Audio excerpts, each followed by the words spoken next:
bagikan, silakan masuk.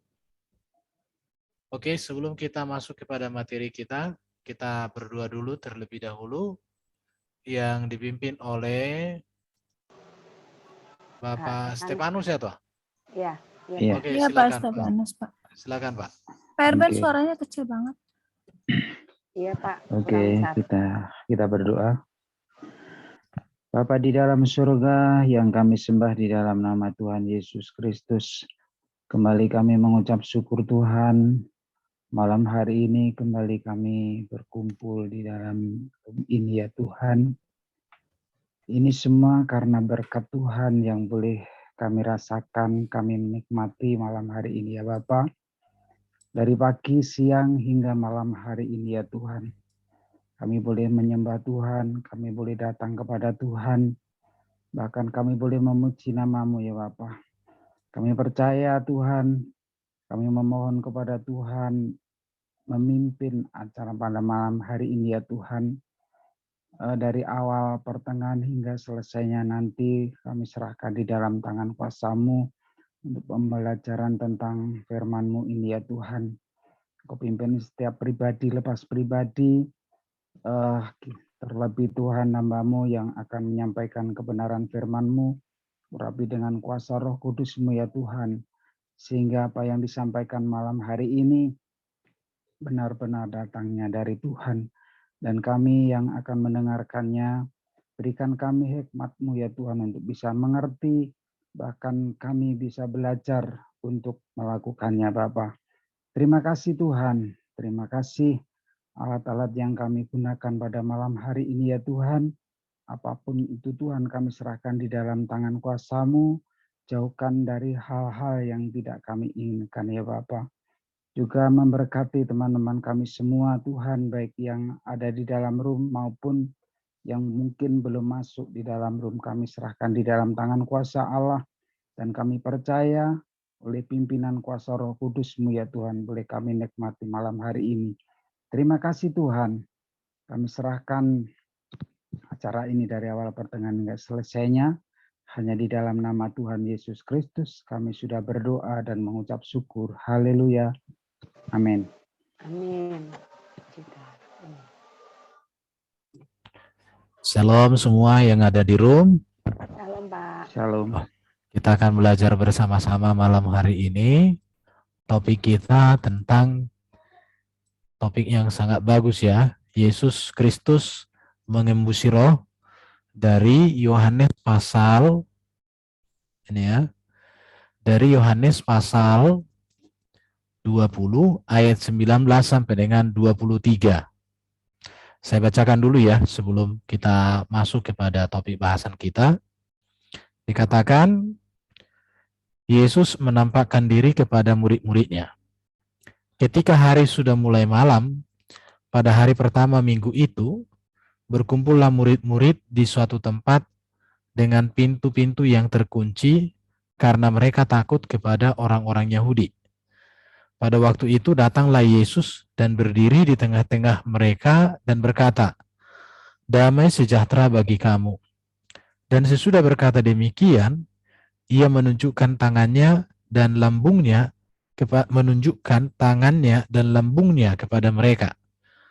Murid-murid itu bersukacita ketika mereka melihat Tuhan. Maka kata Yesus sekali lagi, "Damai sejahtera bagi kamu.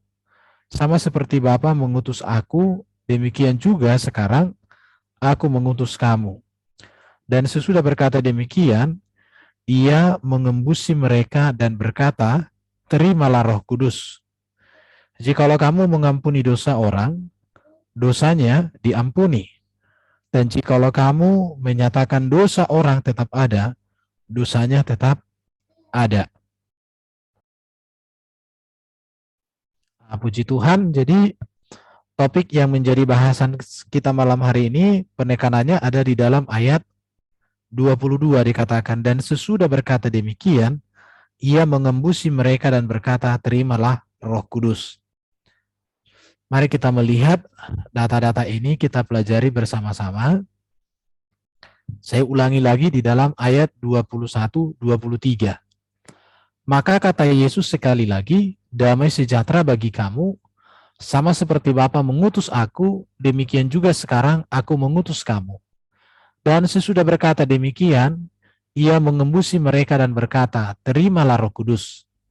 Jikalau kamu mengampuni dosa orang, dosanya diampuni, dan jikalau kamu menyatakan dosa orang tetap ada, dosanya tetap ada. Yang menjadi perhatian untuk kita dari topik ini adalah kata mengembusi dalam teks ini memakai kata empusao ya dalam teks Yunani, dan kata ini dalam bentuk kata kerja orang ketiga tunggal, aorist aktif indikatif.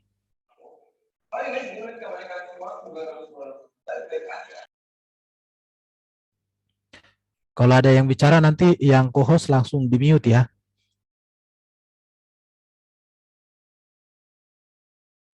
Oke, Pak.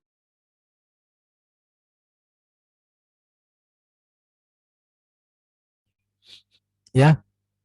Oke. Jadi kata mengembusi dalam teks ini memakai kata empusao. Kata kerja orang ketiga tunggal aorist aktif indikatif.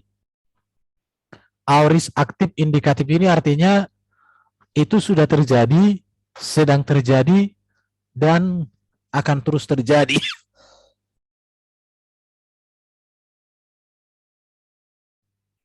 Ya, jadi kata mengembusi di sini artinya bahwa ini sudah terjadi ya, dan sedang terjadi, dan akan terjadi.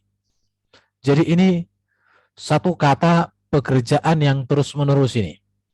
Digunakan hanya satu kali dalam kitab PB. Jadi kata mengembusi atau empusau ini hanya digunakan satu kali dalam kitab Perjanjian Baru, dan itu hanya ada di dalam Yohanes 20 ayat 22. Namun kata ini juga dapat diartikan ia meniupkan nafasnya atau dia meniupkan kehidupan.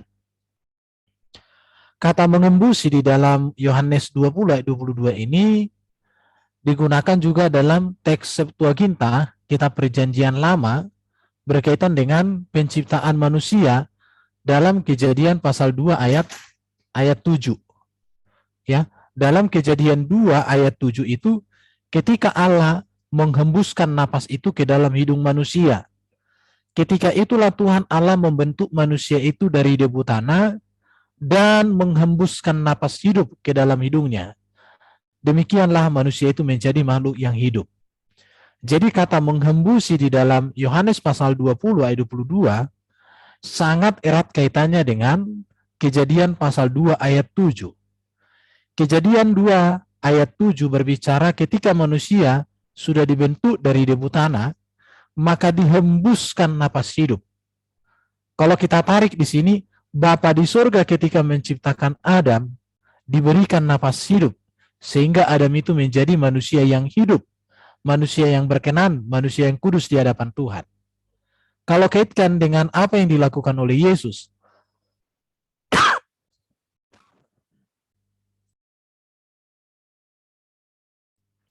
kalau kaitkan dengan apa yang dilakukan Yesus, maka ini memiliki hubungan yang sangat bertalian sekali ya, bahwa Yesus memberikan kehidupan.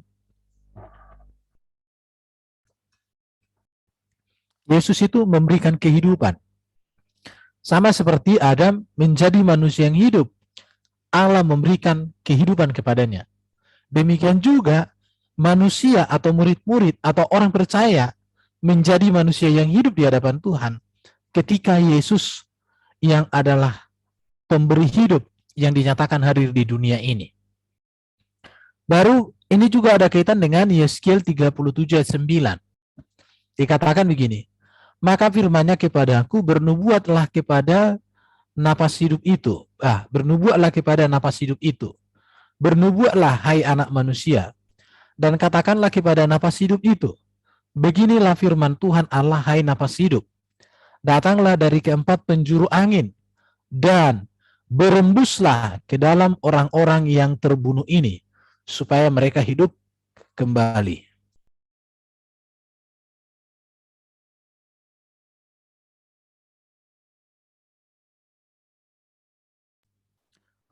Oke ya, jadi kita melihat di sini bahwa kata menghembusi di sini di dalam Yohanes 20 ayat 22 ini bertalian dengan Kejadian pasal 2 ayat 7 dan Yeskiel 37 ayat 9.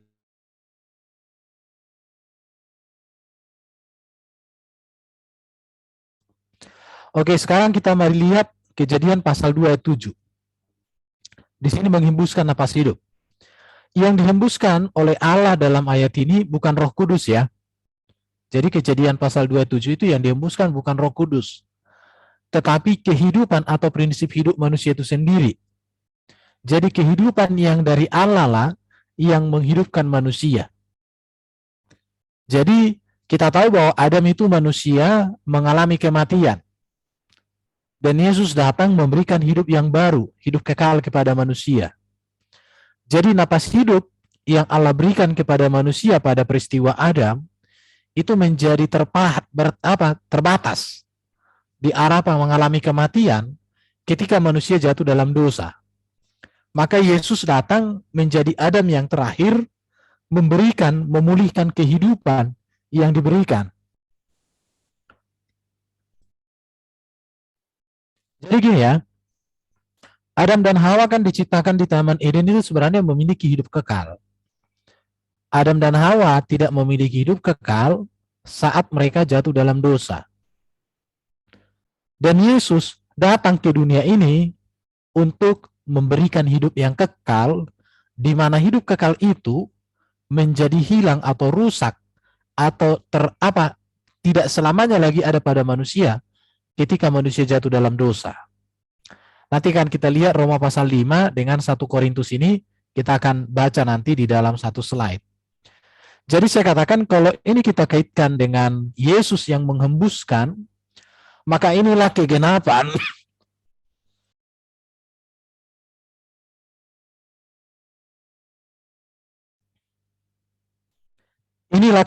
bahwa Yesuslah kehidupan. Di dalam Yesus manusia memperoleh kehidupan yang sesungguhnya, di mana hal itu sudah meninggalkan manusia saat manusia Adam jatuh ke dalam dosa. Maka di dalam Alkitab ditegaskan bahwa di dalam Yesus ada hidup dan terang. Itu bisa kita baca di dalam Yohanes pasal 1 ayat 4. Saya bacakan ya untuk kita semua. Di dalam Dia ada hidup, dan hidup itu adalah terang manusia. Ya, jadi di dalam Yesus ada hidup. Maka ketika Yesus menghembusi, itu berbicara bahwa Adam membawa manusia mengalami hidup yang fana, berakhir. Tetapi Yesus datang sebagai Adam yang terakhir untuk memberikan kehidupan yang kekal, kehidupan yang pada dasarnya, pada awalnya, sudah Tuhan berikan, sudah Allah berikan kepada Adam dan Hawa di Taman Eden sebelum jatuh dalam dosa. Maka nanti kita kaitkan dengan Yesus sendiri berkata, akulah kehidupan. Ya, Yohanes 11 ayat 25, Yohanes 14 ayat 6, dan Yohanes pasal 10 ayat 10 dan 28. Jadi kita melihat di sini, kalau kita kaitkan Yohanes pasal 20 tadi, ayat 22 tadi, dengan Kejadian pasal 2 ayat 7, maka ini menegaskan bahwa dosa membuat manusia mengalami kematian, nafas hidup menjadi mengalami kefanaan, berakhir dengan kematian. Tetapi Yesus datang memulihkan, memberikan nafas hidup yang kekal kepada manusia. Sungguh luar biasa sebenarnya kalau kita mau menyelami ajaran Alkitab ini ya.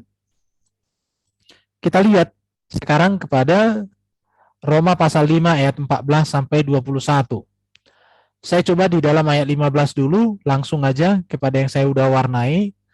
Tetapi karunia Allah tidaklah sama dengan panggilan pelanggaran Adam. Sebab jika karena pelanggaran satu orang, semua orang telah jatuh ke dalam kuasa maut. Tadi saya katakan di Kejadian pasal 2 ayat 7, Allah memberikan hidup kepada manusia dan hidup itu kekal. Tetapi itu menjadi tidak kekal saat manusia jatuh dalam dosa, karena upah dosa adalah maut. Jadi, sebab jika karena pelanggaran satu orang, yaitu Adam, semua orang telah jatuh dalam kuasa maut, dikatakan jauh lebih besar lagi kasih karunia Allah dan karunia yang dilimpahkannya atas semua orang karena satu orang, yaitu Yesus Kristus. Jadi kita melihat ya, ketika Yesus menghembusi, ketika Yesus memberikan napas hidup di situ, ini sebenarnya kegenapan atau pemulihan dari apa yang terjadi pada Adam. Kalau di Adam napas hidup itu menjadi fana karena dosa, manusia mengalami maut. Yesus datang memulihkan kembali. Nah, nanti di Korintus lebih jelas lagi. Sebab itu sama seperti oleh satu pelanggaran, semua orang beroleh penghukuman. Demikian pula oleh satu perbuatan kebenaran, semua orang beroleh pembenaran untuk hidup. Jadi sama seperti oleh ketidaktaatan satu orang, semua orang telah menjadi orang berdosa, demikian pula oleh ketaatan satu orang, semua orang menjadi orang benar. Jadi sungguh luar biasa ya. Jadi ketika dikatakan dalam Yohanes pasal 20 ayat 22 tadi bahwa Yesus menghembusi, artinya Yesus memberikan kehidupan. Kehidupan yang pernah meninggalkan manusia melalui kehadiran Yesus itu diberikan lagi. Maka tepatlah Yesus, di dalam Yesus ada hidup kekal. Dan ini ada kaitan dengan Roma pasal 5 ayat 14 sampai dengan 21. Sekarang kita lihat dalam 1 Korintus 5 ayat 21, 22, 44 sampai 48. Dikatakan begini, sebab sama seperti maut datang karena satu orang manusia, demikian juga kebangkitan orang mati datang karena satu orang manusia. Karena sama seperti semua orang mati dalam persekutuan dengan Adam, demikian pula semua orang akan dihidupkan kembali dalam persekutuan dengan Kristus. Kalau kita membaca Yohanes pasal 20 tadi, itu peristiwa setelah kebangkitan Yesus loh.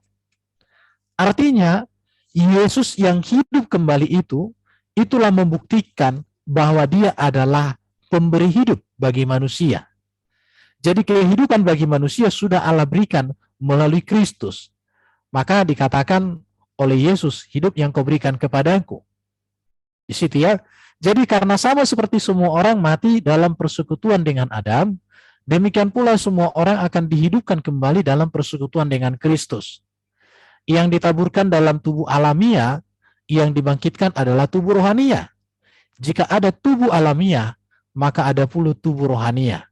Seperti ada tertulis, manusia pertama Adam menjadi makhluk yang hidup. Tetapi Adam yang akhir menjadi roh yang menghidupkan. Ini terbukti. Ketika Yesus bangkit, maka tubuh Yesus bukan lagi tubuh seperti tubuh manusia yang fana. Tetapi dia memiliki tubuh yang mulia, yang adalah seperti roh. Dan Yesus itu menghidupkan. Maka karena itu di dalam Yohanes pasal 20 tadi, Yesus menghembusi, artinya Yesus memberikan hidup. Hidup yang karena dosa itu menjadi fana, tetapi Yesus datang memulihkan. Ini selalu saya ulang-ulang ini. Tetapi yang mula-mula datang bukanlah yang rohania, tetapi yang alamiah. Kemudian barulah datang yang rohania. Manusia pertama berasal dari debu tanah dan bersifat jasmani. Manusia kedua berasal dari surga. Ini menunjuk kepada Yesus. Ya, makhluk-makhluk alamiah sama dengan dia yang berasal dari debu tanah. Dan makhluk-makhluk surgawi sama dengan dia yang berasal dari surga. Maka kita nanti akan diubahkan seperti Kristus yang mulia, yang sudah datang dari surga. Di situ ya. Jadi ini sangat penting untuk kita pelajari dan pahami. Sekarang kita masuk kepada Yeskiel 39 karena Yohanes pasal 20 ayat 22 tadi berkaitan dengan Yeskiel 39 ayat 37 ayat 9. Maka firman-Nya kepadaku, bernubuatlah kepada napas hidup itu, bernubuatlah hai anak manusia, dan katakanlah kepada napas hidup itu, beginilah firman Tuhan Allah, hai napas hidup, datanglah dari keempat penjuru angin dan berembuslah ke dalam orang-orang yang terbunuh ini supaya mereka hidup kembali. Kalau dibaca Yeskiel 37 ayat 1 sampai dengan ayat 14, ini berbicara tentang tulang-tulang yang dihidupkan yang adalah atau gambaran bangsa Israel.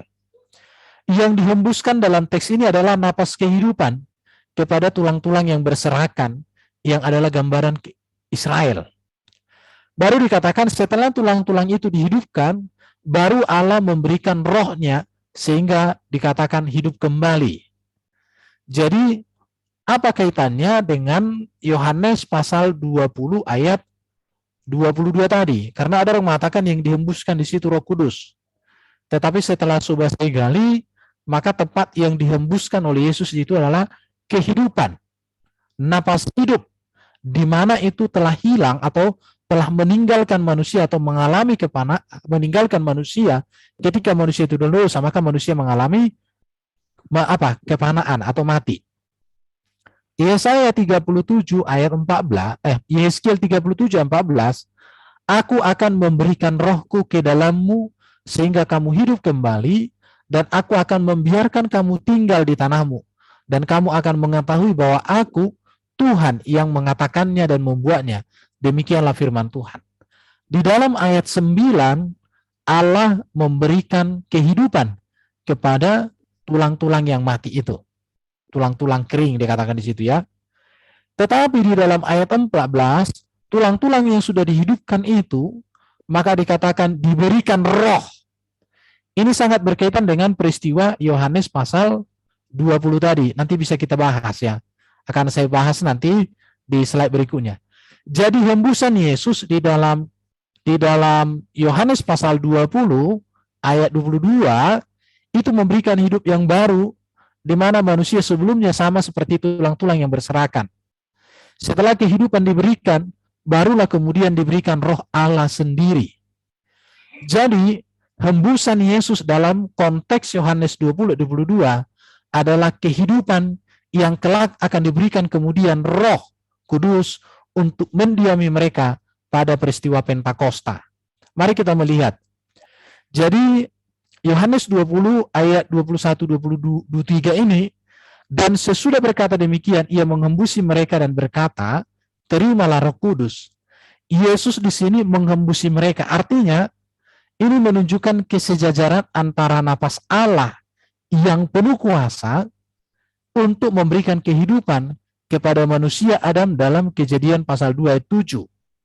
Juga merupakan atau berkaitan dengan kehidupan atau kegenapan dari Yeskiel 37 yang menghidupkan bangsa Israel yang digambarkan seperti tulang-tulang kering.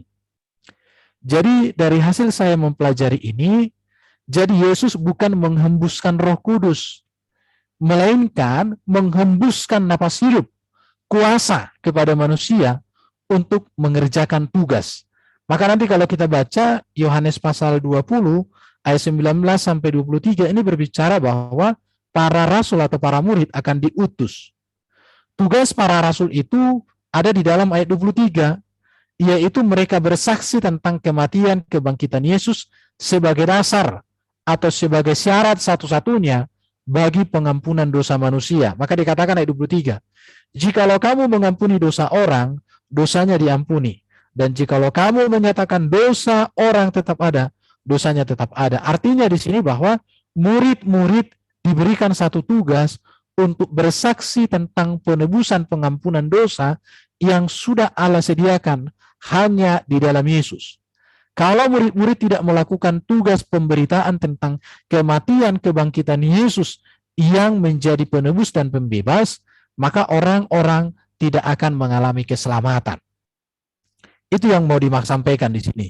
Jadi kalau ada pemahaman memang mengatakan bahwa yang dihembusi Roh Kudus, menurut saya kurang tepat ya. Tetapi yang dihembuskan di sini adalah napas hidup. Oke, kita lihat lagi ini slide terakhir. Jadi saya mau katakan Yesus tidak menghembuskan Roh Kudus. Tetapi di dalam ayat ini Yesus menghembusi mereka dengan nafas hidup. Dan apa yang dilakukan oleh Yesus ini terus dilakukan Yesus. Sampai hari ini dia memberikan kehidupan. Makanya tadi kata mengembusi ini dalam teks Yunani itu dalam bentuk aorist aktif indikatif. Artinya masa lampau, masa kini, dan seterusnya. Ya.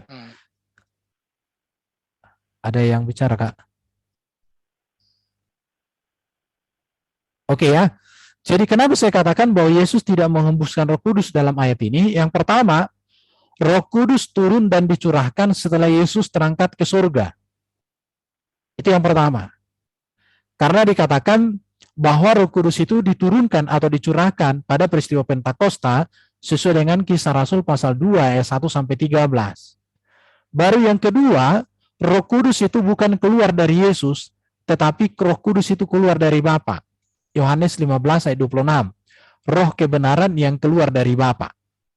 Baru kalau kita juga memahami bahwa Yesus di sini menghembusi atau meniupkan roh kepada murid-murid, maka ayat ini tidak cocok dengan pernyataan Yesus dalam Kisah 1 ayat 8. Di mana dikatakan dalam Kisah 1 ayat 8 itu, kamu akan menerima kuasa kalau Roh Kudus turun atas kamu. Berarti dalam Kisah Rasul pasal 1 ayat 8, ketika Yesus menjelang akan terangkat ke surga, berarti Roh Kudus itu belum diturunkan, belum diberikan kepada murid-murid. Masih kuasa dari roh itu yang terjadi, tapi belum pribadi Roh Kudus. Maka karena itu Yohanes pasal 20 ayat 22, ketika dikatakan Yesus mengembusi mereka dan berkata, bukan sedang berbicara bahwa Yesus sudah mengembuskan Roh Kudus kepada murid-murid. Kenapa? Karena dalam Kisah Rasul 1 ayat 8 menjelang Yesus naik ke surga, dia masih berkata, kamu akan menerima kuasa kalau Roh Kudus turun ke atas kamu. Kalau di peristiwa Yohanes 20 ayat 22 bahwa Roh Kudus sudah dihembuskan Yesus kepada murid-murid, maka bagaimana mungkin Yesus mengatakan Kisah 1 ayat 8 bahwa kalau kamu akan menerima kuasa kalau Roh Kudus turun atas kamu. Jadi pada peristiwa Yohanes 20 ayat 22, Yesus sudah dimuliakan, namun ia belum pergi kepada Bapa, dan pencurahan Roh Kudus itu terjadi 10 hari setelah Yesus terangkat ke surga. Janji Yesus, Roh Kudus turun dicurahkan setelah Yesus naik ke surga. Yohanes 14 ayat 16, 26, dan Yohanes 16 ayat 4 sampai 15, dan khususnya nanti bisa dibaca di ayat 7. Jadi Roh Kudus itu turun setelah Yesus terangkat ke surga. Maka kalau begitu, Yohanes 20 ayat 22 tidak berbicara bahwa Yesus mengembusi Roh Kudus, tetapi Yesus mengembusi kehidupan, di mana kehidupan itu pernah diberikan kepada Adam, tetapi karena dosa, maka manusia mengalami kematian. Tetapi setelah Yesus datang, kehidupan yang karena dosa tadi menjadi mengalami kematian itu, sekarang sudah dipulihkan, maka tepat, Yesus Adam yang terakhir. Di situ ya.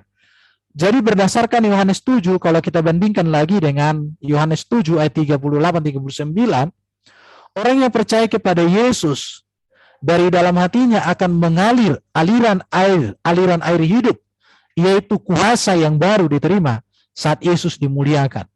Jadi aliran-aliran air kehidupan itulah yang sedang digenapi oleh Yesus dalam peristiwa Yohanes 20 ayat 22.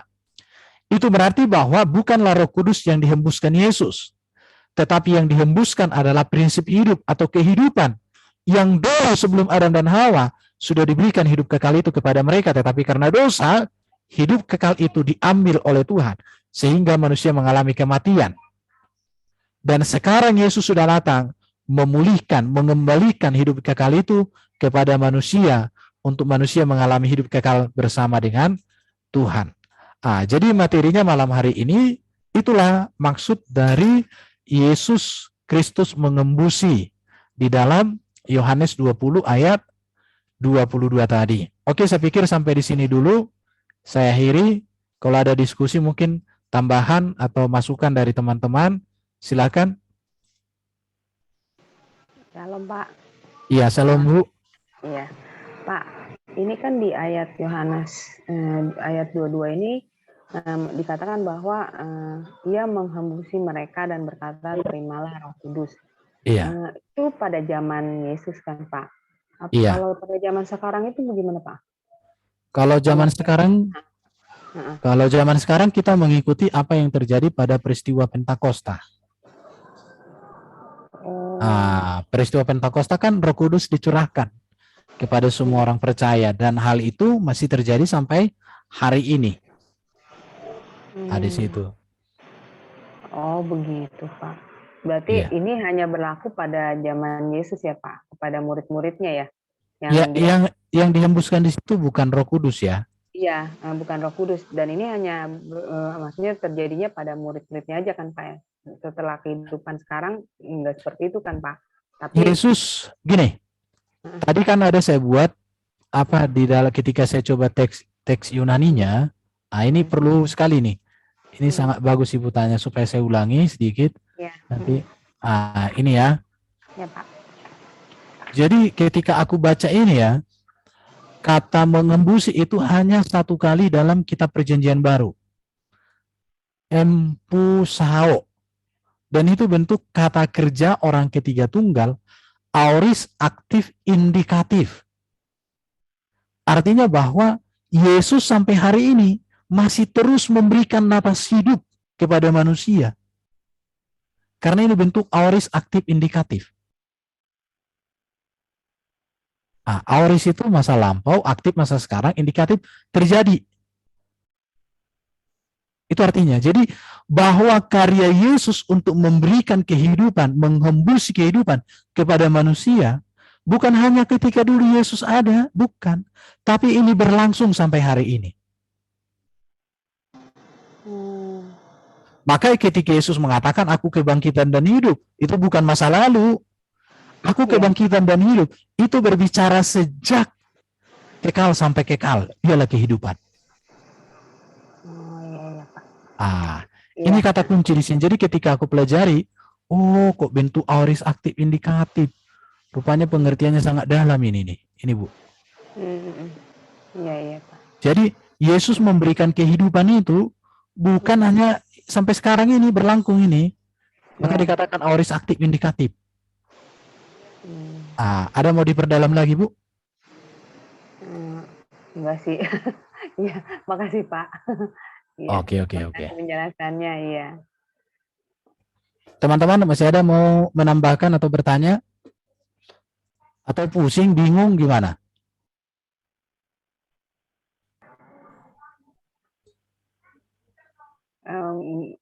Mungkin kalau saya sih udah ngerti sih Pak, maksudnya ini kan menghembusinya dalam arti Tuhan menghembus itu bukan menghembuskan Roh Kudus gitu, tapi memberikan kehidupan. Iya.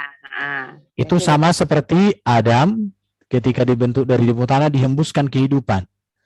Iya. Ya. Sama seperti tadi di dalam Yeskiel 37 ada tulang-tulang dalam penglihatan itu dihembuskan kehidupan, akhirnya menjadi hidup. Jadi itu yang dimaksud. Jadi kehidupan itu yang diberikan oleh Yesus. Dan kehidupan ini berbicara kuasa juga. Karena itu menjadi kekuatan para murid sampai menantikan datangnya Roh Kudus. Karena mereka kan mengalami juga banyak pergumulan. Murid-murid itu terguncang kan. Karena ini kan peristiwanya baru hari pertama ketika Yesus bangkit itu. Itu. Iya. Dan masih berlaku sampai sekarang ya Pak ya. Tuhan tetap bekerja. Oke. Makasih sih Pak. Saya udah jelas pengertiannya. Iya. Iya Pak Erben. Iya. Kemarin ya saya sempat melihat ada perdebatan itu. Sempat bingung saya juga kan gitu. Tapi ya penjelasan Pak Erben itu ya saya memahami banget gitu. Tapi kalau kemarin kalau dibilang Roh Kudus dihembuskan kepada murid-muridnya, jadi Yesus menghembuskan Roh Kudus kepada murid-muridnya. Ya kalau ngelihat dari ayatnya itu kata-katanya bingung juga saya gitu. Karena gini kan Pak, ini tadi di kalimat terakhir ya, saya tunjukkan lagi slide-nya.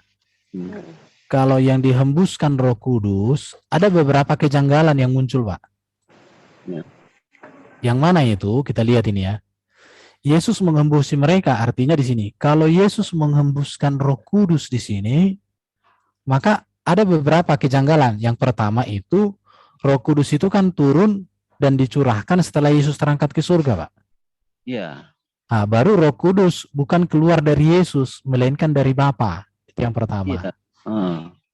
Baru yang ini Pak, ini perlu untuk diperhatikan ini. Di dalam Kisah 1:8 kan, itu kan disampaikan Yesus kepada murid-muridnya apa? Ya. Kamu akan menerima kuasa kalau Roh Kudus turun atas kamu. Artinya berarti belum pernah Roh Kudus itu diberikan kepada murid-murid. Kuasanya iya, otoritas kuasa itu. Jadi kalau di sini dikatakan mengembusi Roh Kudus, maka ayat ini jadi rancu. Iya kan? Iya, Pak. Kalau sudah dihembusi Roh Kudus, murid-murid di sini, berarti Yesus kok ngomong kamu akan menerima kuasa kalau Roh Kudus turun atas kamu. Berarti yang dihembusi di sini salah dong. Iya, Pak. Iya. Baru janji Yesus Roh Kudus tercurah setelah Yesus naik ke surga loh. Iya. Ya, benar. Jadi jelas. Jadi justru ketika saya coba melihat, berarti ketika Yesus menghembusi di situ artinya bahwa Yesus memberikan nafas hidup. Nafas hidup yang bagaimana? Nafas hidup yang kekal. Berarti sebelumnya itu manusia hidupnya apa? Fana, terbatas. Kapan manusia mengalami hidup yang terbatas? Sejak manusia jatuh dalam dosa. Iya. Dan ayat Yohanes 20 ini kan berbicara Yesus yang sudah bangkit ini kan. Iya. Iya. Jadi Pak. ketika Yesus bangkit berarti maut sudah dikalahkan Yesus di situ. Maut kan, sengat dosa adalah maut. Itu sudah dikalahkan Yesus. Maka dengan demikian tepat di dalam 1 Korintus 15 tadi, Yesus Adam yang terakhir. Jadi Adam di Taman Eden itu kan diberikan hidup kekal itu pada dasarnya. Tapi karena dosa, maka mereka mengalami kematian. Yesus datang memberikan hidup yang kekal. Kapan? Setelah Yesus mengalahkan maut dan dosa itu diselesaikan. Gimana kira-kira Pak? Luar biasa kan? Iya, Pak. Oh. Aku jadi ketika kemarin itu dialognya itu hatiku kok kurang pas ya gitu. Akhirnya saya coba gali, saya temukan data-data ini. Saya temukan ketika saya sudah temukan Hanya ini. Bapak keluar kemarin ya langsung. Aku keluar supaya jangan ini lah, bener, supaya jangan saya suka ini. itu karena gini Pak, karena kan saya kan baru nih. Saya baru dari tanggal 10, sekarang baru tanggal berapa ya, baru berapa hari lah saya dibaptis ini. Jadi saya lagi banyak belajar gitu kan.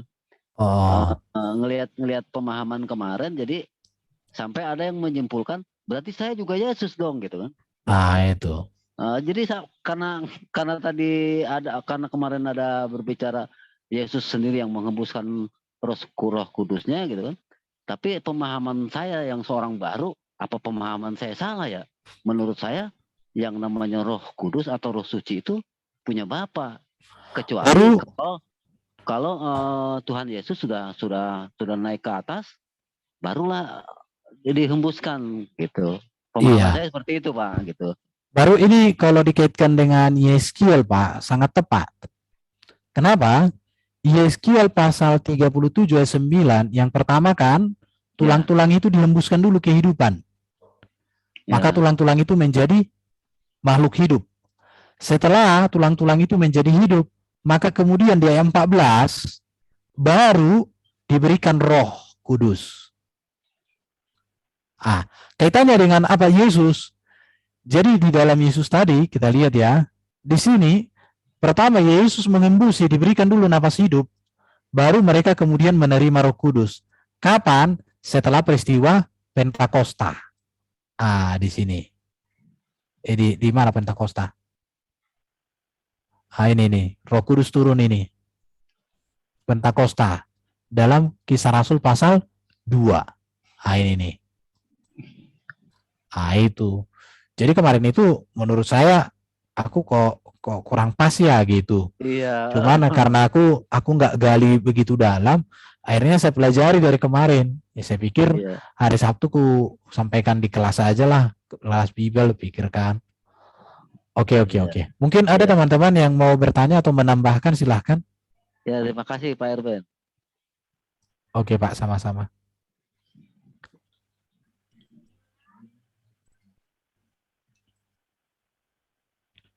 Oke teman-teman, ada yang mau diskusikan lagi?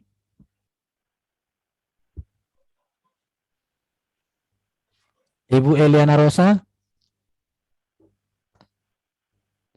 Biasanya nih Pak Grassroot. Halo. Kalau Pak dengerin aja dulu Pak, nyimak aja dulu Pak. Ya masalahnya materinya udah selesai Bu. Iya, pemahamannya kali Pak. Iya. Diulang Soalnya lagi. minggu kemarin ngebolos sih, minggu kemarin ngebolos. Jadi hari ini dengerin aja dulu Pak. Nyimak Oke, dulu Pak, nyimak dulu. Ini ngerti apa enggak sih? Jangan marah. Iya, tapi maksud aku teman-teman yang ada di room ini mengerti nggak saya maksud tadi yang kita bahas ini? Kalau Pak Sukriyatna ini udah tahu karena kemarin sempat ada diskusi juga kan. Iya Pak. Nah, jadi ya saya melihat itu satu kebenaran yang luar biasa. Jadi menghembusi di situ itu bukan hanya satu kali loh dikerjakan Yesus, itu masih dikerjakan Yesus terusnya sampai hari ini. Ya hembusan kehidupan ya Pak. Iya. Ya. Jadi menghembuskan nafas di situ, nafas hidup. Jadi ketika Yesus mengatakan akulah kebangkitan dan hidup, itu buktinya. Setelah Yesus bangkit, dia menghembuskan nafas hidup. Dan itu dikerjakan Yesus terus, karena menghembusi di situ, itu bentuk aorist aktif indikatif. Masa lampau, masa kini, dan akan terus.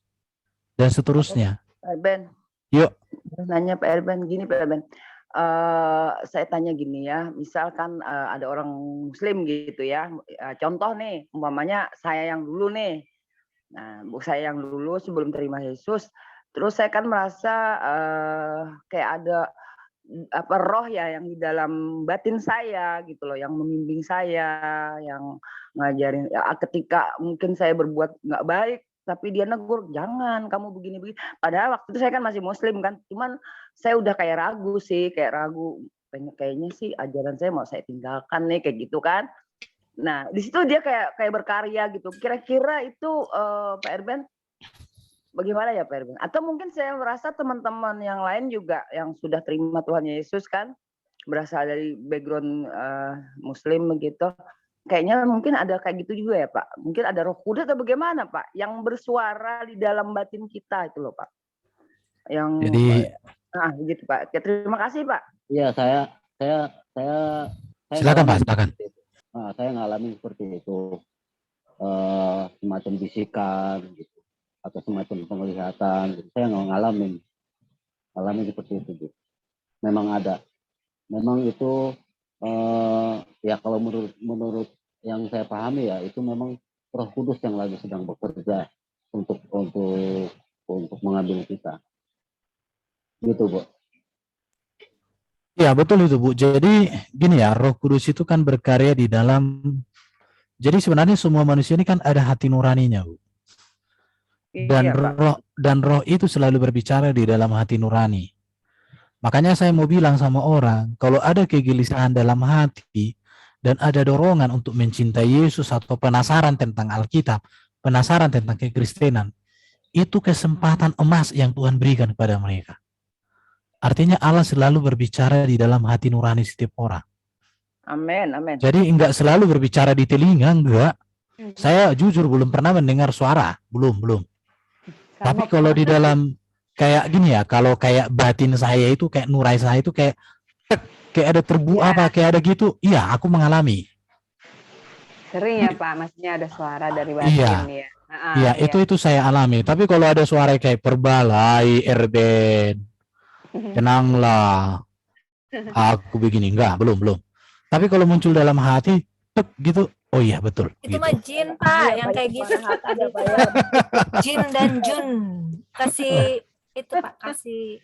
Ya mungkin sepertinya lebih tepatnya mungkin barangkali suara hati ya Pak ya, suara hati. Artinya Allah melalui Roh Suci itu berbicara kepada kita melalui hati nurani kita, hati kita. Betul Pak. Iya, saya merasakan seperti itu sih Pak. Kayaknya nggak berbisik di kuping, nggak. Yang di hati kita kan, iya kita gini. Mungkin dikit kenapa saya ngomong kayak gitu ya Pak ya. Sewaktu saya sudah ya mau menerima, tapi belum 100% menerima Yesus, belum. Artinya Roh Kudus sedang berkarya ya Pak ya. Di situ apa ya Pak? Sepertinya kayak gini. Contoh ya, saya umpamanya kamu seharusnya saya pulang belok kanan, tetapi dia belok kiri gitu loh di hati Pak. Kayak kita jadi ragu kan, belok kiri apa belok kanan nih gitu.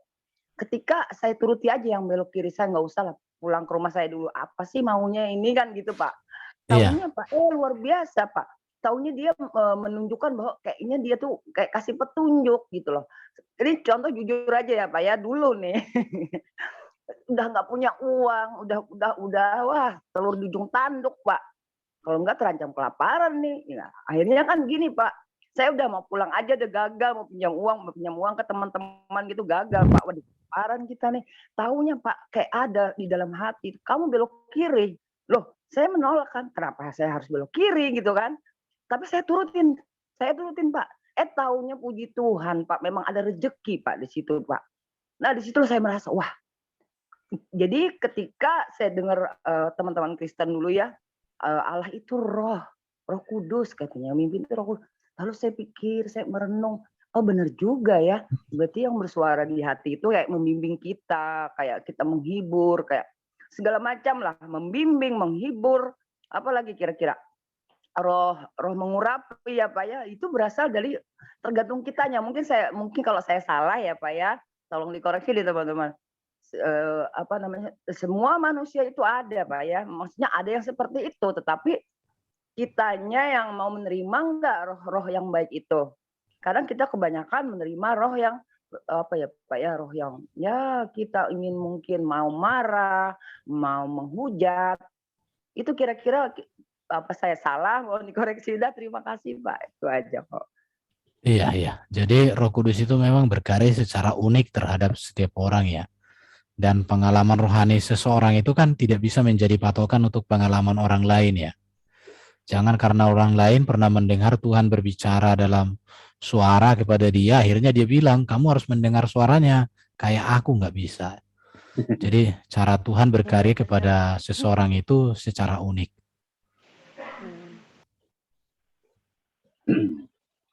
Oke, saya mau sekali lagi Pak, sebentar Pak, supaya tuntas nih Pak. Jadi ketika nanti saya bisa menjelaskan ke ya mungkin ke teman-teman yang mungkin atau saudara yang mungkin mereka juga galau juga dulu ya.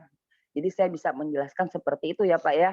Artinya suara hati kita, batin kita ketika kita mungkin lagi sedih, dia menghibur. Dan ada dua loh Pak yang berbisik, artinya di dalam hati ya, bukan di kuping. Ada juga kita mau melakukan pembalasan begitu, balas dendam ya kan, ada dua. Ketika kita jatuh dalam kepahitan, kita tuh kadang-kadang mau ngebalas, mau nyantet dan sebagainya lah. Tapi ada roh yang membisikkan di hati kita itu, jangan, kalau kamu menyantet kan bukan masalah dosa aja Pak. Nanti kamu disantet kalau gini, dia kayak membimbing gitu loh Pak. Nanti efeknya begini. Nah kira-kira itu kan berarti semua manusia itu punya ya Pak ya, tergantung kitanya. Mau nerima yang mana gitu loh. Gitu kah Pak kira-kira. Terima kasih Pak, itu udah kayak dijelaskan saya clear Pak. Jadi hati nurani itu kan sebenarnya kan pembuat keputusan Bu. Itu hati nurani. Jadi ketika hati nurani seseorang itu akan selalu ada dua suara itu. Suara dari Tuhan, dari hantu. Iblis. Ya, Pak. Iya, hantu iblis. Iya. Itu akan selalu bersuara. Makanya hati nurani kita itu harus selalu diterangi firman supaya kita punya filter yang tepat. Sehingga kita tidak bisa diombang-ambingkan oleh angin daripada iblis itu. Situ sih Bu. Iya Pak, jadi ketika saya menjelaskan ke orang sebelah, nah makanya kamu harus ngerti, harus belajar Alkitab. Di sana ya Alkitab sudah ada ciri-cirinya gitu kan Pak ya, artinya di Alkitab udah disebutkan. Jadi ini rohnya hati-hati, saya bilang gitu kan. Ada juga roh yang bercasing baik, tapi ujung-ujungnya kan membinasakan kita. Jadi bagaimana kita cara menyikapi itu berasal dari Roh Suci atau Roh Kudus itu kan, kalau orang baca firman di situ kan sudah ada suara Allah di situ ya Pak ya. Kira-kira betulkah atau bagaimana Pak? Ya betul. Begitu ya Pak ya. Soalnya atau mungkin teman-teman ada yang kasih mungkin pendapat begitu. Oke, silakan. Siapa yang mau menambahkan atau membahas apa Pak? Silakan. Menambahkan begini, ada pengalaman di saya juga gitu. Kan suka ada yang namanya mimpi melihat. Ya waktu itu saya pernah mengalami, saya mimpi nganterin teman saya bawa mobil karena orang tuanya tuh jalannya sudah tergopoh-gopoh. Saya tanya, suaranya kecil Pak. Ya saya tanya mau kemana katanya, mau ke gereja gitu. Ya udah saya antar gitu kan. Saya antar, nah di pintu gerbang pintu gerbang gereja sama pintu gerejanya itu kan agak-agak jauh tuh. Nah, jadi saya ngelihat ada orang lagi ngawai-ngawai manggil-manggil gitu kan. Cuman saya mikirnya gini, kok itu kayak orang di gambar gitu ya. Nah, saya kan gelisah tuh akhirnya setelah bangun tuh saya gelisah. Kalau saya tanya kepada ustadz saya, pasti jawabannya itu dari iblis. Pasti jawabannya begitu. Makanya kadang-kadang saya mikir, emang ustadz saya pernah ngeliat iblis apa?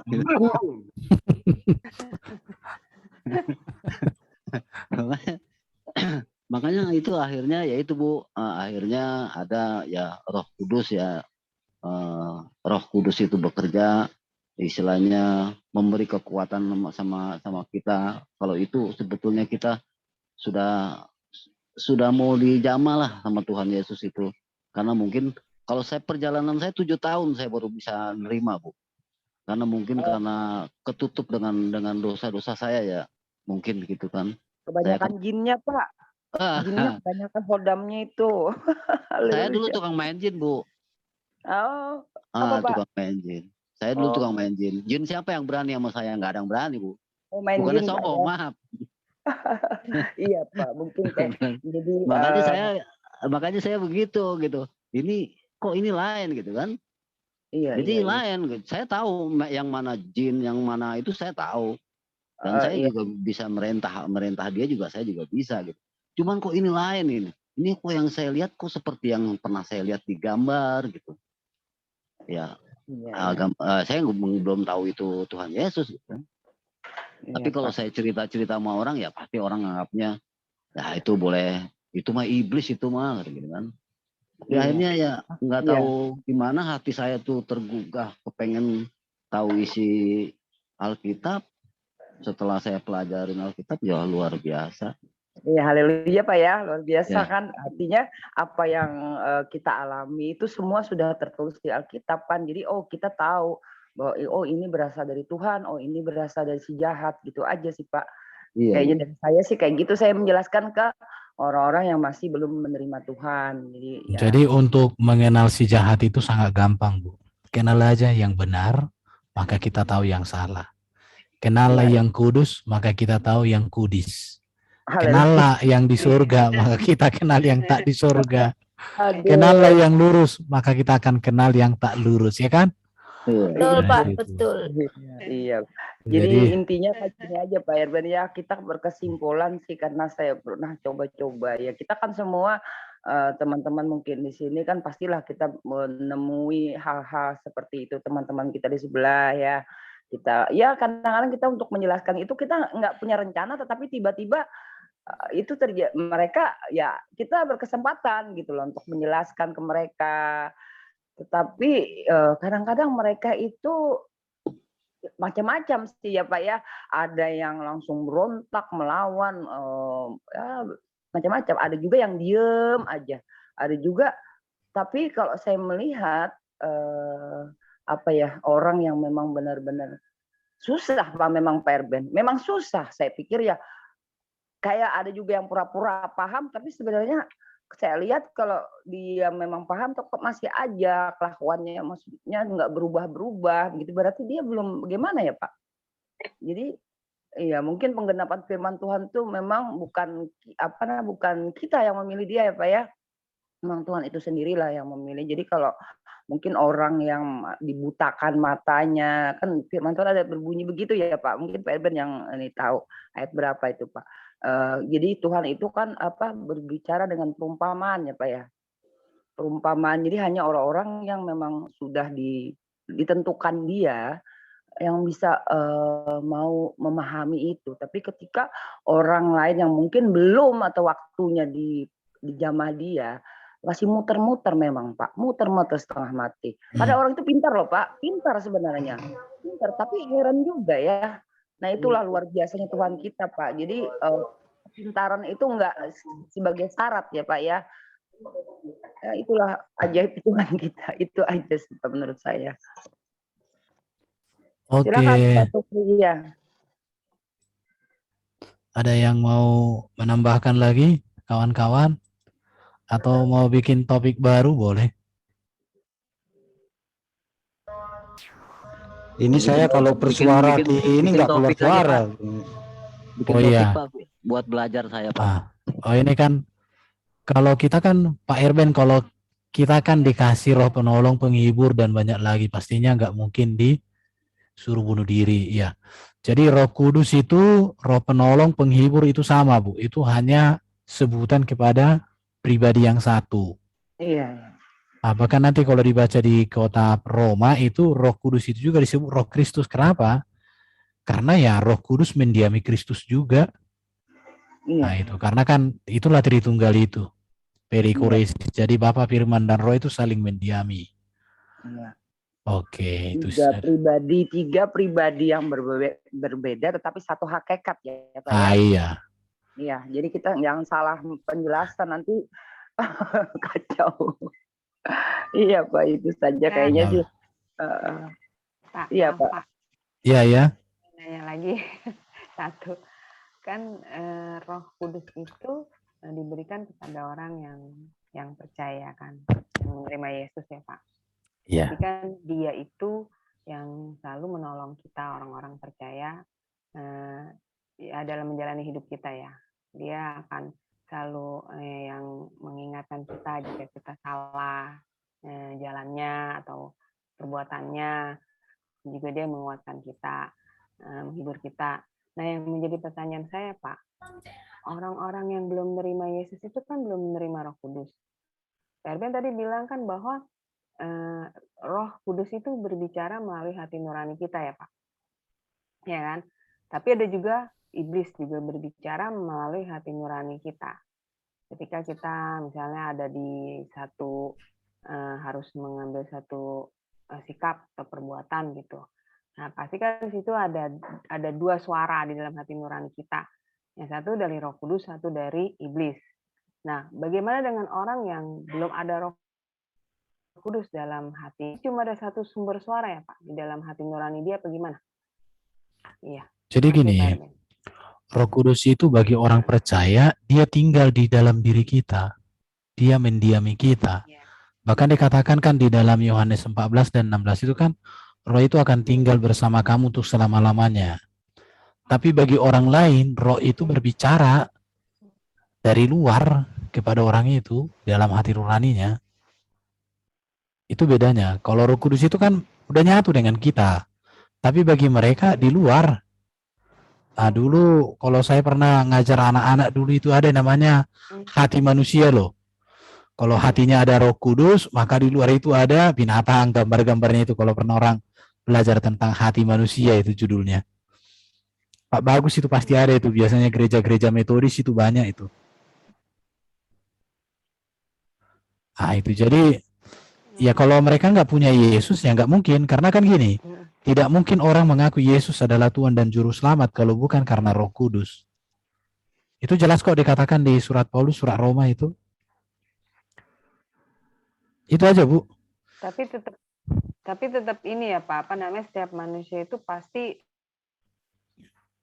manusia punya hati nurani. Pasti ada suara baik juga ya di dalam hati nurani dia, walaupun dia belum maksudnya belum menerima Yesus gitu, belum ada Roh Kudus ya. Itu Roh Kudusnya berbicara dari luar dari diri dia berarti ya Pak ya. Iya. Tetap ada dua suara ya. Ya, pasti Pak Erben penjelasannya. Oke. Pak Erben. Kalau nggak salah kita udah pernah belajar tentang Roh Kudus ya Pak, mengenal Roh Kudus. Pak, ya, saya mau tanyakan satu nih Pak Erben. Apa itu Pak Bos? Itu ada yang, ya kan saya lagi belajar juga nih. Ada yang sudah mengenal Roh Kudus, mengenal Yesus gitu kan. Dia latar belakang memang Kristen, terus tiba-tiba dia mualaf. Itu gimana Pak Erben? Saya yakin orang yang sudah bersatu dengan Roh Kudus gak akan mungkin dia mualaf. Mungkin Roh Kudus dia itu. Iya, makanya saya bingung. Saya gini terus terang Pak Erben. Saya setelah membaca Alkitab ini, saya sampai dari Kejadian sampai Wahyu, setelah saya baca, kenapa sih kok ada orang Kristen masuk Islam? Iya betul Bapak bilang. Saya nggak habis pikir gitu. kurang sempurnanya apa? Karena Tuhan Yesus itu menurut saya dia memahami yang sempurna itu Allah adalah Bapaknya, makanya dia tidak mengatakan Alkitab ini sempurna, dan dia cuma hanya bilang sudah saya genapi. Jadi karena kesempurnaan itu punya Allah Bapa gitu. Iya. Nah, ini sudah digenapi ini semua isi Alkitab ini yang saya pahami, saya telah baca sempurna menurut saya ini. Tapi kok kenapa ada orang yang mualaf gitu, saya bingung. Makanya saya katakan Pak gini, orang yang pernah beragama Kristen meninggalkan kekristenan karena nggak pernah mengenal Kristus, nggak pernah mengenal Alkitab dengan benar, Pak. Dan itu agama aja Pak ya. Itu iya, agama. dan itu bisa dibuktikan. Sudah beberapa orang mantan Kristen dialog dengan saya. Akhirnya saya bilang begini, Pak. Saya bersyukur kamu nggak jadi Kristen kamu merusak dari dalam. Setelah kamu keluar dari Kristen sekarang, jelas kamu siapa, aku bilang. Sehingga kamu bukan musuh dalam selimut, aku bilang. Sampai begitu saya ngomong loh, Pak. Kasian ya Pak. Iya, tapi aku bilang, kalau kamu ingin mengenal kekristenan yang sesungguhnya, saya akan mengajari kamu. Saya akan bimbing kamu, aku bilang. Udah puluhan Pak orang-orang dari yang ngaku mantan Kristen itu. Pak Cross Erben. check, saya cross check kan bisa Pak. Kita cross check aja. Iya. Gimana pengetahuan Alkitabmu? Berarti rohnya nggak berbuah ya Pak ya. Pak Erben, bohong ya Pak ya kalau misalkan dia baca Alkitab sampai habis tapi dia ternyata tidak menemukan Yesus. Maksudnya Yesus itu Tuhan, Yesus itu utusan Allah. Yesus itu firman, berarti bohong ya Pak kalau mereka tuh ngaku-ngaku baca Alkitab tapi dia nggak ngerti. Itu kan bohong ya Pak ya. Mungkin dia baca dari awal sampai akhir tapi hanya judulnya depan dan belakang. Nah iya. Iya, Makanya banyak yang gitu ya Pak. Pinter enggak, sekali. yang baca Saksi. yang baca itu orang Islam apa orang Kristennya itu, Bu? Iya, yang mualaf-mualaf itu kan banyak yang bilang gitu. Saya baca Alkitab dari Kejadian sampai Wahyu, tidak menemukan ini tuh kan bohong. Oh. Makanya saya, Bu, saya baca Alkitab itu, kenapa saya bisa menerima? Karena saya baca Alkitab itu doktrin yang kemarin itu saya lepasin dulu, saya kosongin dulu. Karena menurut saya kalau kita membaca kan Al-Quran katanya kitab suci, Alkitab, Bible, kitab suci. Jadi supaya saya bacanya bisa nerima, ya yang ada di otak saya Al-Quran saya pindahin dulu, saya taruh dulu. Saya baca Alkitab, baru kita bisa memahami. Pak Supri. Ya. Kan kita harus itu dulu, berdoa dulu, minta hikmat sama Tuhan, minta tuntunan Roh Kudus baca Alkitab. Ya, Pak. Pak Sukri. Ya. Mungkin saya nambahin Pak Sukri itu sepertinya kita netral dulu kayaknya kayak untuk bisa. Kita netralkan dulu. Kita jadi orang yang jangan bawa kitab kita yang lama, kita taruhlah kita nol dulu, kita jadi ibarat kayak kita sekolah itu anggaplah kita TK dulu lagi lah. Betul. Walaupun kita tingkat kelas berapa, tapi kita kembali lagi ke nol. Netral. Jadi seperti kalau kita netral, saya rasa firman itu masuk kok Pak, masuk benar-benar ke dalam roh kita. Akhirnya kita, ini luar biasa, dahsyat dan tidak pernah kita dapatkan di kitab-kitab kita yang terdahulu, yang sudah pernah kita imani dulu, gitu kan, seperti itu Pak. Kira-kira ya Pak ya. Jika makanya kalau saya lihat, makanya pendebat Muslim itu yang saya lihat dia tahu, coba baca kitab ini ayat ini gitu. Dia tahu gitu, sampai dia hafal gitu, kayak semacam nandar itu kayak dia hafal. Karena doktrin yang ada di kepalanya itu ya doktrin yang kuat itu ya, walaupun dia tahu isi Alkitab ya dia nggak akan bisa nerima, karena yang dia cari kekurangan yang sebetulnya kekurangannya nggak ada gitu. Cuma dia mencari aja gitu, Bu. Iya, karena dia nggak netral dulu Pak, dia campur aduk. Dia nggak netral. Iya, kita ya makanya itu, kalau saya dulu kan begitu Pak, udahlah saya anggap aja saya nol deh. saya mau dibimbing lagi, itu luar biasa kalau kita merasa ya kita rendahkan hati. Iya. Kayaknya gampang kok Roh Kudus bisa berkarya kok Pak ya. Menurut Amin. saya sih seperti itu.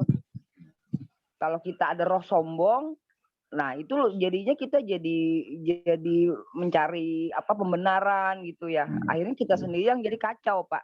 Semakin Iya. kita obok-obok Alkitab itu, semakin kita jadi kayak kalau kita nggak merendahkan diri, kita kalau ya makanya kan harus belajar, bertanya. Makanya kalau kita nggak ngerti, kadang-kadang orang itu membaca Alkitab itu kan kebanyakan secara harfiah Pak, hurufnya. Iya. Contoh kan di mana tuh Pak? Mungkin saya sih cuma ingat aja, nggak lupa ayat berapa. Yesus datang bukan membawa damai, tapi dia membawa pedang ya Pak. Artinya anak dengan ayah, memisahkan anak dengan ayahnya, menantu dengan dan seterusnya begitu. Nah Iya. itu kan kalau mereka berpikir, Alkitab ini jahat kan gitu, Yesus ini jahat dia. Nah karena mereka memandang secara kalimatnya.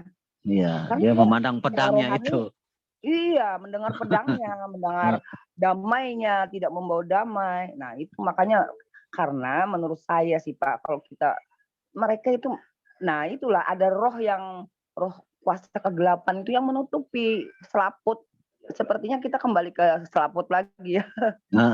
Ada selubung begitu, ada selubung. Jadi ya memang itulah Pak ya. Ya yang penting Pak, kalau menurut saya sih mereka itu, makanya saya sudah nggak dulu kan saya suka nonton debat-debat dulu, karena saya kan mau cari kebenaran Pak. Iya. Tapi kok kayaknya semakin nonton debat itu saya semakin pusing Pak. Iya. Iya, saya pusing, saya udah lama nggak mengikuti itu, lebih bagus saya ikut di ini, ya ikut di Bible study ini. Jadi kita jadi dibimbing. Iya.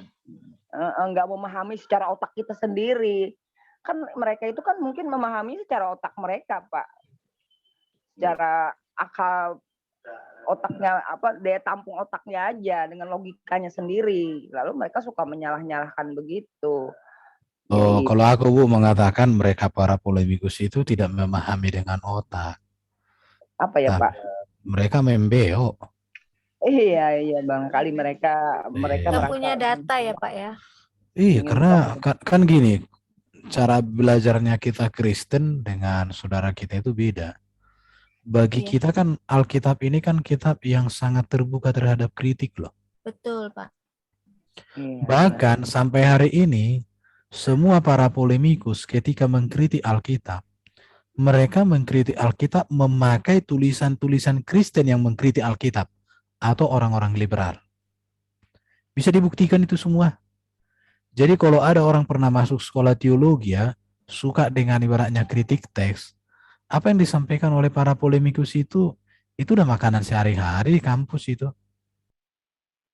Jadi bagi mereka itu dianggap bahwa mereka hebat gitu. Padahal semua tulisan-tulisan yang mereka pakai untuk menyerang kekristenan, tulisan teolog liberal Kristen rata-rata. Kesian ya Pak ya. Iya. Tetapi yang lucunya mereka tidak pernah mengutip secara utuh. Iya, betul Pak. Kalau dikutip secara utuh habis mereka. Sama kayak gini contoh Injil Barnabas. Mereka seringkali menyerang iman Kristen pakai Injil Barnabas. Tapi mereka lupa bahwa Injil Barnabas itu juga menyerang ajaran Islam sendiri. Dan lucunya lagi, beberapa orang Muslim, para skolar yang sudah sadar, sudah bertobat, sudah dibilang kok Injil Barnabas itu sesat. Cuman ya itulah mereka, yang penting nyerang. Tapi nyerangnya kemana nggak tahu. Akhirnya gol bunuh diri. Nggak ada data. Saran Pak. Cuman ambil comot-comot doang Pak. Aduh. Yang penting nyerang. Iya, iya. Ya, ini saya punya cerita begini Pak Eben. Saya ini punya adik ipar kan. Waktu kecilnya dia sebagai murid sekolah minggu saya ya. Sampai dia remaja dan pemuda mulai dia berpikir dewasa. Dan sampai sekarang dia udah nikah sama Muslim. Ya, pertanyaan saya, apakah itu di dalam hati mereka itu masih ada Roh Kudus ya? Untuk sementara gitu, Pak. Kalau Roh Kudus ada dalam hidup seseorang, Pak, dia pasti berbakti sama Yesus. Karena Roh Iya. Kudus itu Ah, pasti menuntun dia kepada kebenaran. Tapi kalau Roh Kudus apakah masih berkarya atau masih bersuara? Ya kita kembalikan ke orangnya, Pak. Nah, itu karena menurut saya itu kan seperti bisikan-bisikan tadi ya. Kalau di dalam hati saya, memang saya juga pernah mengalami bisikan-bisikan seperti itu, dan itu saya tetap percaya bahwa itulah Roh Kudus. Seringkali kalau orang tidak menyadari semuanya itu, alah, wong sing penting begini, keinginan saya begini ya begini gitu. Kalau saya kan enggak. Beberapa minggu atau 2 minggu yang lalu saya kan pernah mengalami juga kan, pas itu hari Minggu, dalam hati saya itu bisikan begini, ke gereja atau bekerja, ke gereja atau bekerja, begitu. Akhirnya saya melawan itu. Saya pilih ke gereja ibadah waktu itu. Dan saya yakin bahwa itu Roh Kudus yang bekerja di dalam hati saya, ngingatin saya supaya saya tetap ibadah waktu itu. Dan saya sampai saat ini, saya percaya selalu ingat itu. Dan kadang-kadang saya daging ini tidak bisa melawan Roh Kudus itu ya. Tapi saya tetap percaya bahwa bisikan itu bisikan dari Roh Kudus. Karena apa? Dulu memang saya sering bermain dengan kuasa-kuasa kegelapan ya, waktu saya belum masuk Kristen ya. Dan itu seringkali sampai sekarang pun ketika hati saya sedang kurang enak lah. Kalau saya tidak melawan itu, pasti dia terjadi sesuatu dalam pribadi saya. Jadi pernah suatu ketika masih manten anyar lah, manten baru ya. Pernah itu terjadi itu, malam itu ada suara kayak petasan yang kencang sekali suaranya ya. Dan saya itu sadar bahwa itu dia mau datang, masuk dalam hati saya waktu itu. Dan saya enggak bisa menahan. Ya benar terjadi itu. Dan terjadi akhirnya saya itu dipanggilkan itu orang yang biasa nyembayangi orang yang kesurupan itu, termasuk kayak kuda lumping itu ya. Waktu itu saya sadar, saya tahu dia itu orangnya ini itu. Dan kenapa waktu itu saya kok enggak ada respon dari Roh Kudus bisikan itu tadi. Saya kalah gitu maksudnya.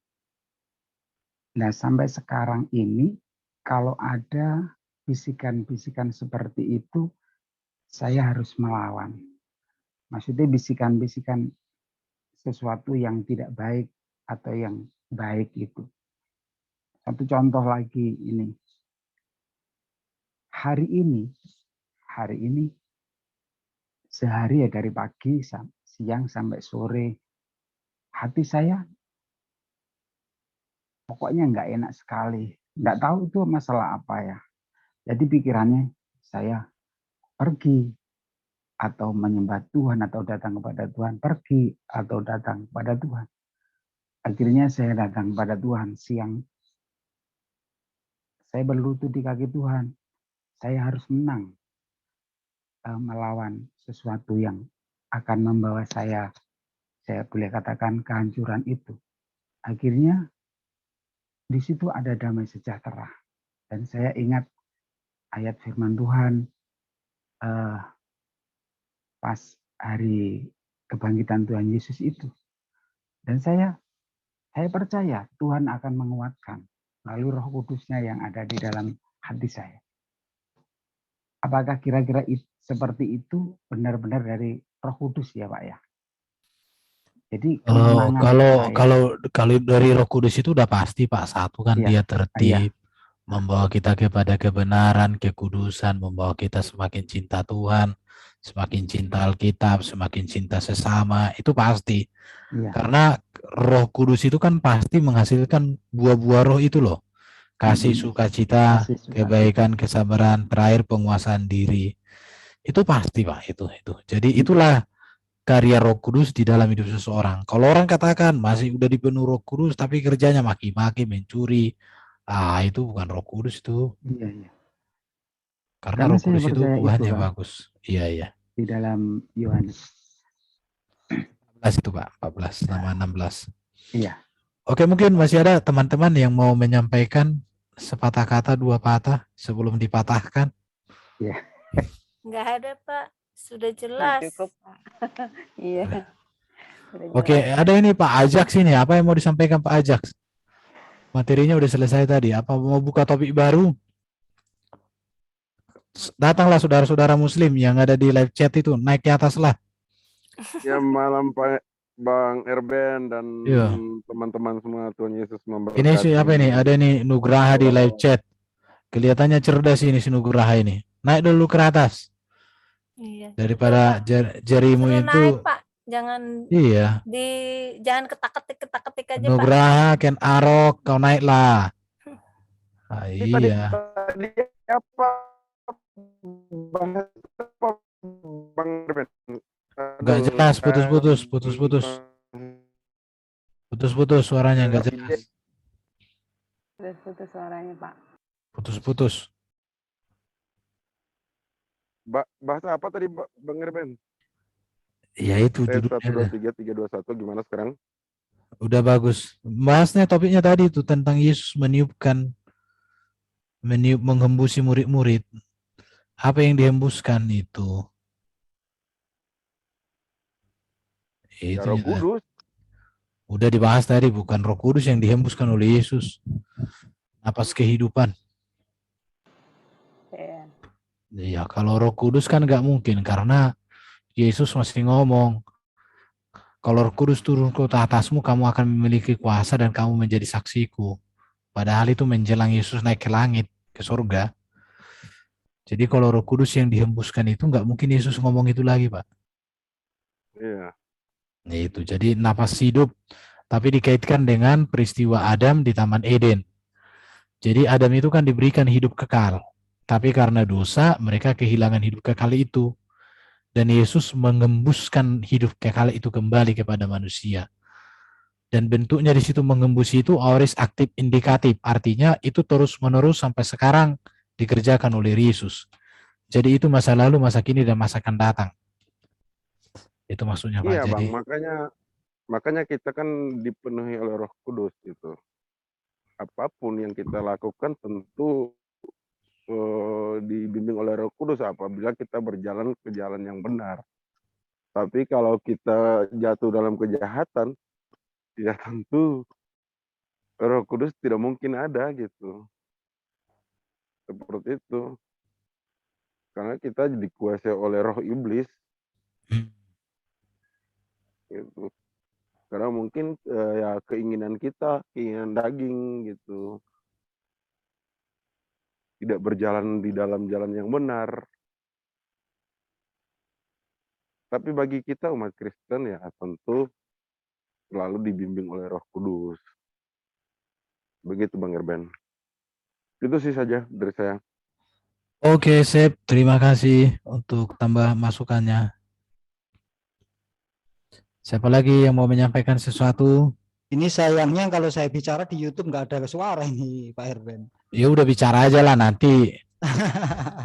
Iya, iya. Atau pakai handphone bentar lah. Handphone buka inilah untuk buka YouTube ya. Saya hanya bisa katakan saya setuju dengan Pak Erben ya berkaitan dengan Yohanes 20 tadi ayatnya 19 sampai 23. Sebab bila itu Roh Kudus akan bertabrakan dengan Yohanes 7 ayat 39 seperti apa yang dikatakan Pak Erben tadi.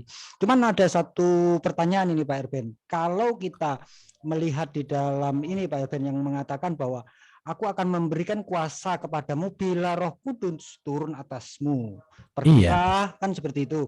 Hmm. Nah, akan di situ masih akan karena Roh Kudus Belum turun.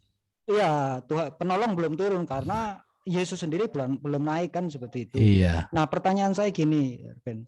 Apakah ini kalau dikaitkan dengan konteks pergilah itu tentang prinsip kehidupan itu hanya diberi kepada kepada orang secara universal, apakah diberikan kepada orang secara universal atau kepada mereka yang pergi memberitakan Injil atau seluruh umat percaya kepada Tuhan? Pertanyaan Bapak sangat bagus, Pak. Ini kalau kita lihat di ayatnya ya, di ayatnya itu, dan saya coba pahami tadi di beberapa penjelasan, baik Wycliffe, baik juga beberapa. Jadi di sini ya, terimalah Roh Kudus. Jika kamu mengampuni dosa orang, dosanya diampuni. Dan jika kamu menyatakan dosa orang tetap ada, dosanya tetap ada. Pengertiannya di sini, saya bandingkan termasuk di penuban penafsiran LAI, artinya gini. Jadi para murid-murid itu diberikan ini, dihembuskan ini kehidupan. Dan ini diberikan kaitan dengan Adam tadi kan, Adam itu kan hidup itu kan sudah pergi, nggak selama-lamanya lagi kekal. Maka Yesus Adam yang terakhir memberikan hidup yang kekal itu. Baru terimalah Roh Kudus. Ini berbicara akan. Ini tadi saya kaitkan dengan Yeremia, Yeskiel, karena di Yeskiel itu kan tulang-tulang itu dihidupkan dulu, kemudian diberikan Roh Allah kepadanya dan mendiaminya seterusnya. Jadi Roh Kudus ini diterima setelah Yesus terangkat ke surga, tetapi kehidupan itu sudah diberikan Yesus. Tetapi kata mengembusi di sini tadi itu aorist aktif indikatif. Artinya ini pekerjaan yang berlangsung dikerjakan oleh Yesus bukan hanya dulu, bukan hanya sekarang, tapi masih terus. Dan ini sampai sekarang, selama-lamanya. Ini kata kuncinya, aorist aktif indikatif. Kalau aorist aktif imperatif, ini imperatif kan perintah dilakukan. Tapi kalau aorist indikatif itu terjadi dulu, sekarang, dan seterusnya. Jadi sampai hari ini Yesus terus memberikan kehidupan. Makanya Yesus mengatakan, akulah kebangkitan dan kehidupan.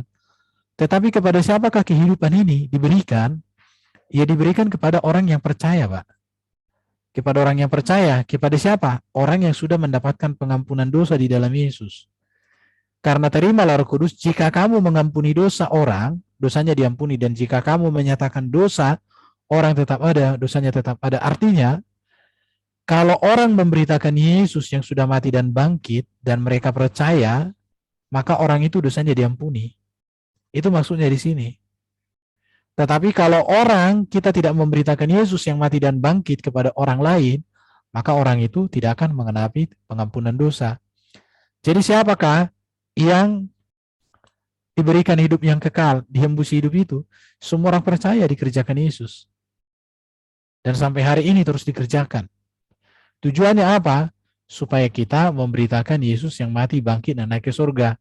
Karena nanti kan kalau dibaca di ayat sebelumnya ini, tadi saya sudah baca, mulai ayat berapa ya? Ayat 19, ini kan berbicara Yesus menunjukkan dirinya yang sudah bangkit. Bahkan waktu itu kan murid-murid menutup pintu rumah semuanya, dikancing. Tetapi Yesus datang, damai sejahtera bagi kamu. Seperti itu Pak, gimana kira-kira? Ada mau dipertajam Pak, diperdalam? Iya Pak Erben. Artinya ini objek dari yang diberikan ini kan kepada orang percaya, kan seperti itu. Kalau dikaitkan dengan Roma 10, firman percaya karena mendengar firman, kan seperti itu. Iya. Ya, percaya karena mendengar firman. Nah, apakah ini bisa dikaitkan dengan iman percaya seseorang yang diberikan Roh Kudus karena mendengar firman? Artinya gini, apakah ini semacam kelahiran baru seperti itu? Lahir baru.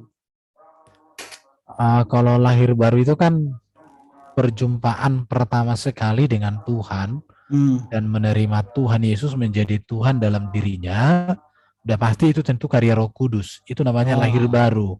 Oh iya. Baru makanya kan orang membedakan sih lahir baru Iya, beda iya, dengan bertobat, karena bertobat itu kan sesuatu hal yang harus berlangsung seumur hidup. Tapi lahir baru itu, lahir kembali itu kan hanya satu kali. Makanya kemarin itu pernah kita bahas, orang Kristen itu kan apa? Lahir 2 kali, mati 1 kali, itu orang Kristen. Di luar Kristen itu lahir 1 kali, mati 2 kali. Bisa Bapak paham itu maksudnya? Paham. Nah, itu. Jadi kalau orang bertobat itu tahu saya lahir baru 1 kali ya.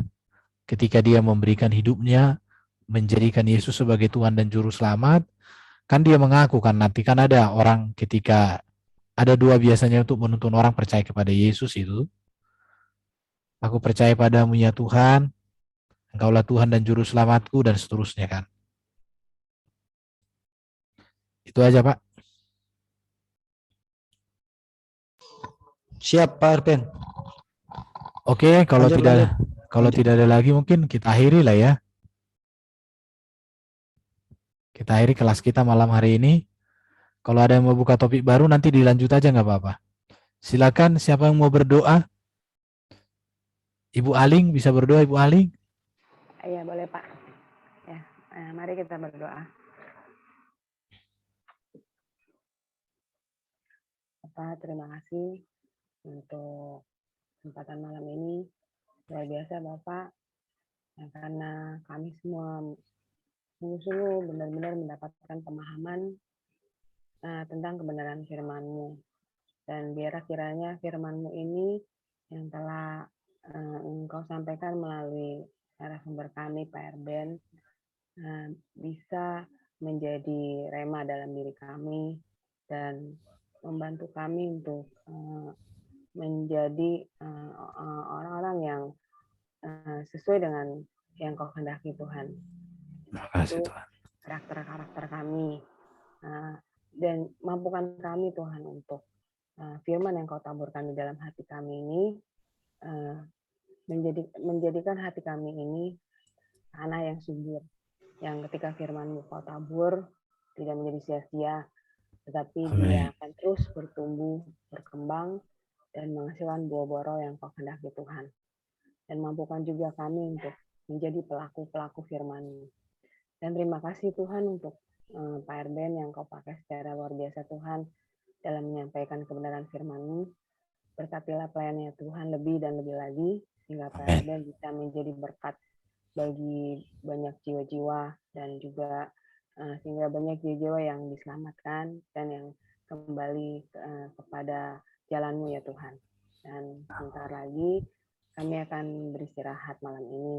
Biarlah kiranya Tuhan menjaga kami semua yang akan beristirahat malam ini dalam tidur kami, melindungi kami dari kuasa kegelapan, dari segala yang jahat, dan biarlah kiranya supaya kami dapat beristirahat dalam tidur kami dengan maksimal, sehingga kami besok bisa bangun dengan tubuh yang segar dan pikiran yang fresh, dan kami bisa kembali melanjutkan aktivitas kami.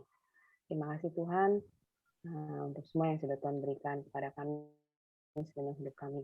Perlindungan-Mu, penyertaan-Mu, pertolongan-Mu, rahmat, berkat-Mu, anugerah, kasih karunia yang selalu menyertai kami sepanjang hidup kami. Doa ini kami panjatkan dengan perantara Tuhan Yesus Kristus. Haleluya. Amin. Amin. Oke, terima kasih teman-teman yang ada di Zoom. Terima kasih juga untuk teman-teman yang ada di live YouTube. Tuhan berkati.